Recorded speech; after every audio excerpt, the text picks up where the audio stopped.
Welcome to the Mugiwara Sketches YouTube channel, buddy.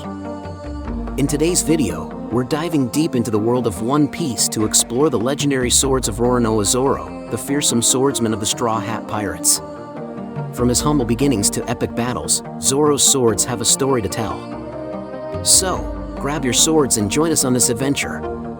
As a pirate, Roronoa Zoro has used many strong swords during his journey.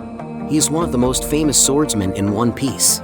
Roronoa Zoro is the swordsman who travels with the Straw Hat Pirates in One Piece. He is one of the strongest members of Monkey D. Luffy's crew, second only to the captain. Since he was a child, Zoro has wanted to be the strongest fighter in the world to do this. He has set the goal of beating Dracula Mihawk, who currently holds the title. Roronoa Zoro has used a lot of different blades in One Piece because he is a master fighter. Some of these tools have been with him for years, while others were only with him for a short time. The three-sword style fighter, on the other hand, can change his fighting style depending on the weapon he is using. This makes him a very dangerous opponent, no matter what.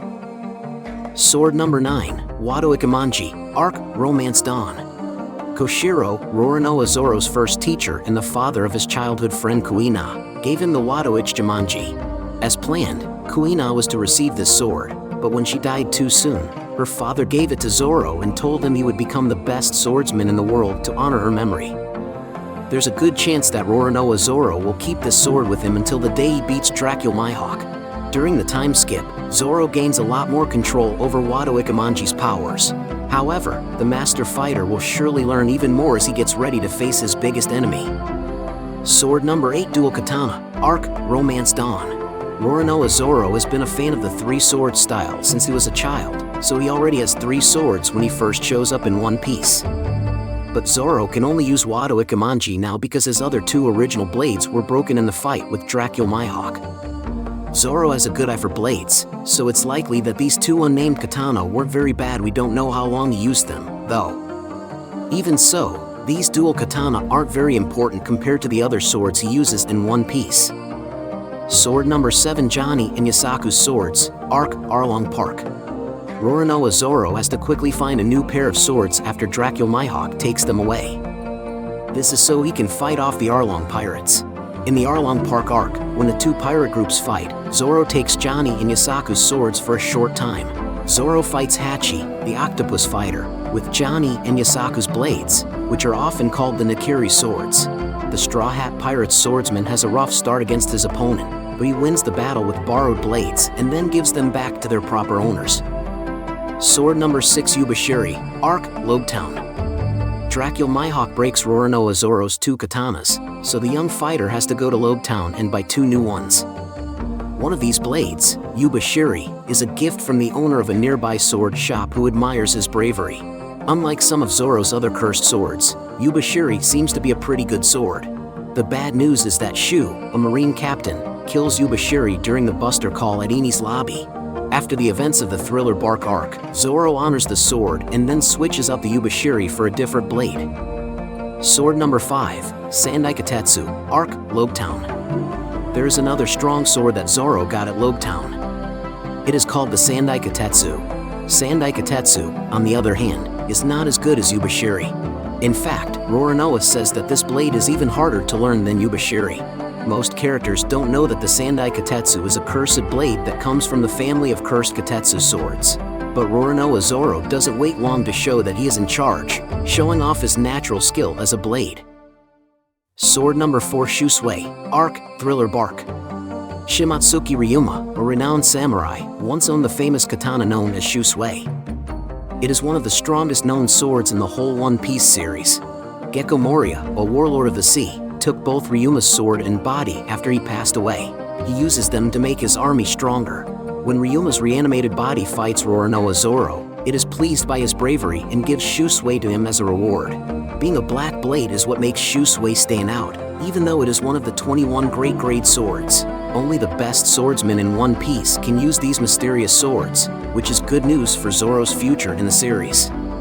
Sword number 3, Seppuku Blade, Arc, Wano Country. Roronoa Zoro gets into trouble early in the Wano Country arc when he is blamed for killing someone. Zoro is given a short blade without a tanto after being told to commit Seppuku's murder.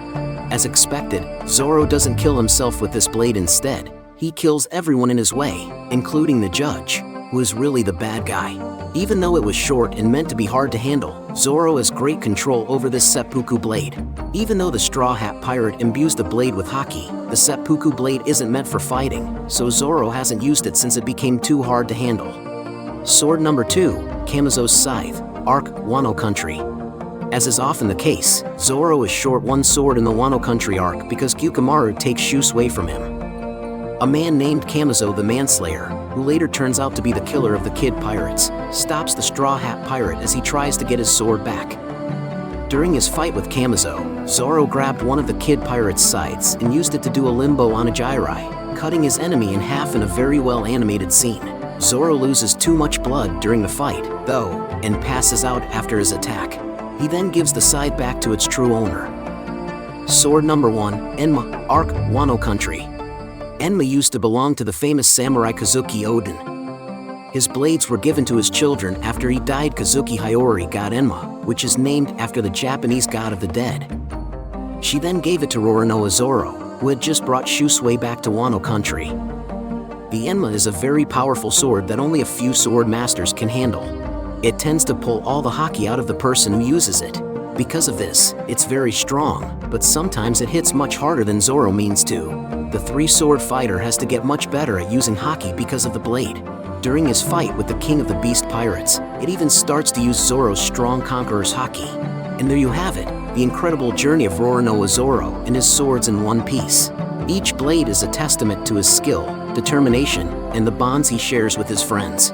If you enjoyed this journey through the world of One Piece, don't forget to like, share, and subscribe for more epic adventures. Until next time, keep sailing the Grand Line, fellow pirates.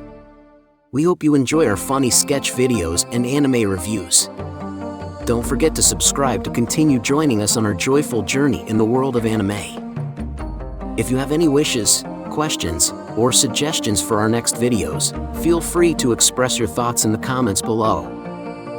Thank you very much for your support, and until we meet again. See you next time, buddy.